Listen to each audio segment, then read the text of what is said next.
오늘 기도하실 말씀은 사사기 10장 6절에서 16절입니다. 그 중에 15절 16절 봉독합니다.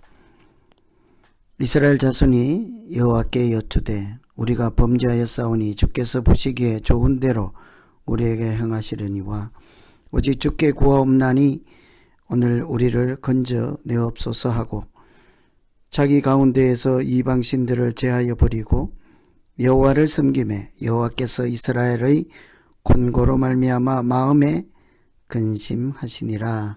아멘. 오늘 말씀은 사사가 있는 동안에 하나님을 섬기다가 사사가 죽으면 다시 우상을 섬기는 하나님 백성들의 반복되는 타락에 대해서 말씀하고 있지요. 기드온을 이어서 왕이 되고자 했던 아비멜렉이 죽고 야일과 돌라라는 두 사사가 그 땅을 지도하였습니다. 그런데 그 돌라와 야일이 죽고 난 다음 하나님의 백성들은 다시 바알을 섬기고 아세라를 섬기고 우상을 섬기게 되지요.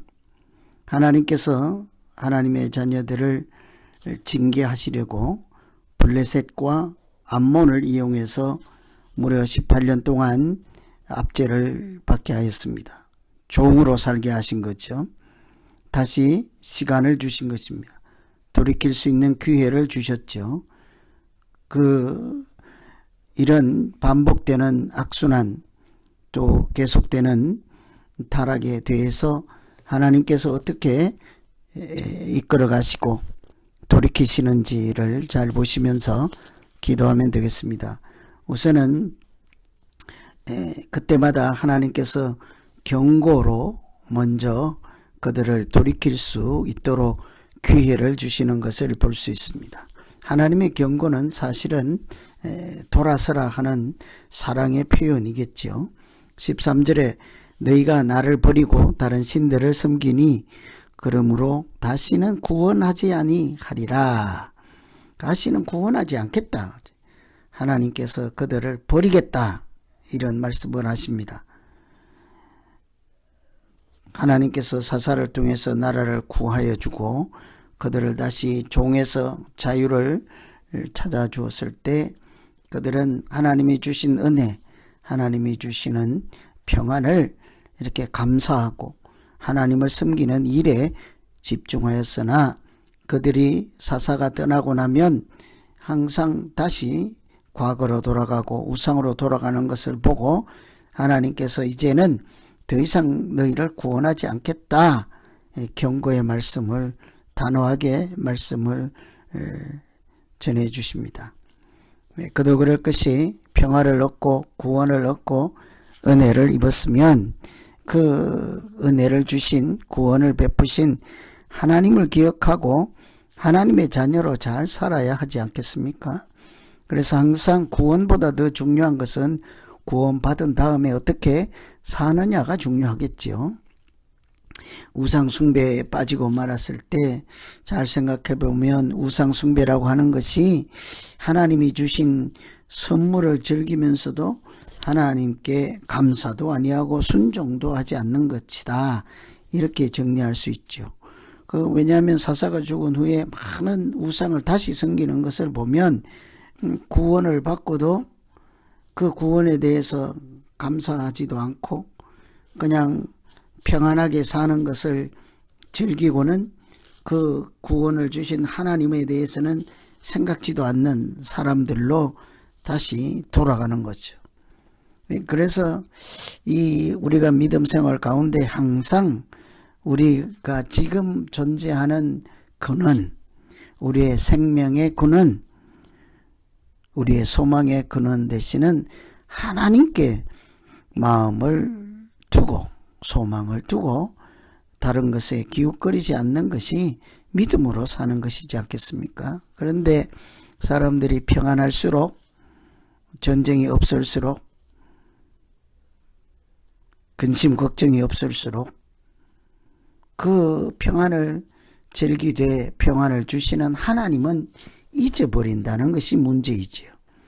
그래서 오늘 하나님이 하시는 말씀처럼 다시는 너희를 구하지 않겠다, 모진 경고를 받게 되죠. 여러분 그거 아십니까? 이 경고가 사실은 다시 돌아오라 하는 하나님의 그 사랑의 표현인 것 아십니까? 이 경고 받을 때는 아직 소망이 있는 거죠. 하나님은 완전히 버리지 아니하고 이제 아니다라고 하지 않고 구원하지 아니하리라, 이렇게 하나님이 단호하게 말씀하시는 것은 돌아오라 하는 간절한 하나님의 사랑이 숨어있는 경고라는 것을 우리가 항상 하나님의 성품에서 알 수가 있지 않습니까? 그래서 우리가 경고받을 때는 아직 희망이 있다, 하나님의 경고는 사랑이 아직 있다 하는 것을 잊지 않고 오늘도 어떤 형편에 어디에 있든지 다시 하나님을 찾고 하나님께 돌아가는 믿음 생활 되기를 기원합니다. 두 번째는 회개할 때 하나님께서 긍휼을 베풀어 주신다 하는 건데요. 16절에 보시면 자기 가운데 이방신들을 제하여 버리고 여호와를 섬기매 여호와께서 이스라엘의 공고로 말미암아 마음에 근심하니라. 여기 보면 그들에게 변화가 일어났는데 마음속으로 변화가 아니죠.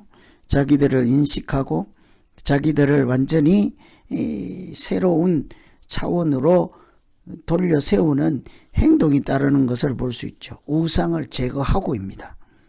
그냥 이래서는 안 되고 우리가 잘못했다 하는 후회가 아니라 우상을 제하여 버리고죠. 이게 진정한 변화이죠. 하나님을 섬김에 여호와께서 긍휼히 여기셨다. 앞에서 다시는 구원하지 아니하리라 했잖아요.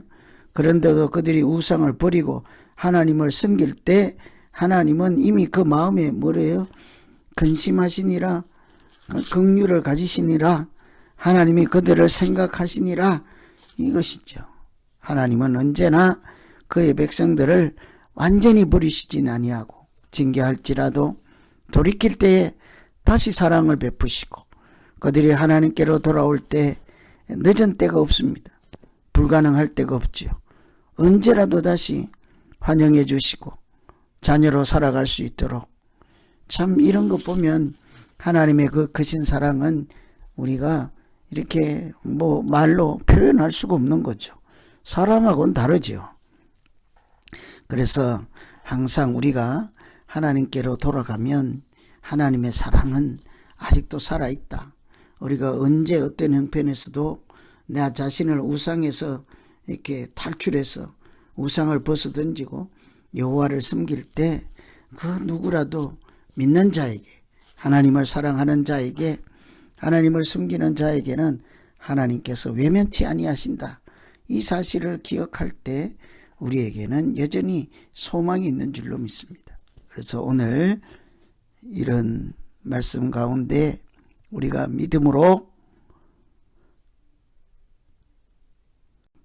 어떻게 살아갈 수 있는지, 또 어떻게 살아야 하는지, 이런 것을 깊이 생각하시면서 같이 기도하면 되겠습니다. 오늘 말씀 의지해서 각자 기도합니다. 하나님 아버지, 하나님으로부터 모진 경고의 말씀을 들을 때 그때는 아직 소망이 있고 희망이 있다는 것을 잊지 않게 하여 주시옵소서.